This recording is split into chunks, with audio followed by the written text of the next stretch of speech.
প্রত্যেকবারই ছুটির দিনগুলোতে ভাবি যে নিজেকে একটু সময় দেবো, মানে নিজের রূপচর্চা করবো, নিজেকে একটু ভালোভাবে টাইম দেবো, কিন্তু কোনোবারই কিন্তু সেটা হয়ে ওঠে না। তো বাড়িতে যেহেতু অনেক কাজ থাকে, তো রবিবার দিনও ঘর দর পরিষ্কার করতে হয়, এছাড়া অনেক রকম রান্নাও থাকে সেদিনকে।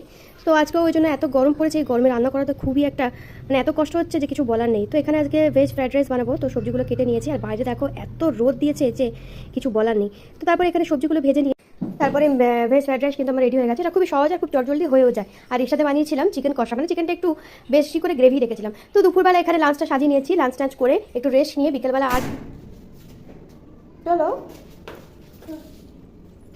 ঘরে চলো ঘরে চলো। তো নাইকা থেকে একটা পার্সেল এসেছে, তো এখানে একটা রোজ ওয়াটার, একটা কাজল আর লিপ লাইনার অর্ডার করেছিলাম। তো সেটাই দেখছিলাম যে ঠিকঠাক এসছে নাকি। তো সুইস বিউটির এই লিপ লাইনারটা কিন্তু আগে কখনো ইউজ করা হয়নি, তো দেখি কেমন হয়। তারপরে কিন্তু রেডি হয়ে গেছি একটু বেরোবো বলে। দেখো অলরেডি রেডি হতে হতে কিন্তু ঘেমেই গেছি, আর মামাকে এখানে রেডি করে দিয়েছি। তো বাইরে কিন্তু কোথাও হাওয়া দিচ্ছে।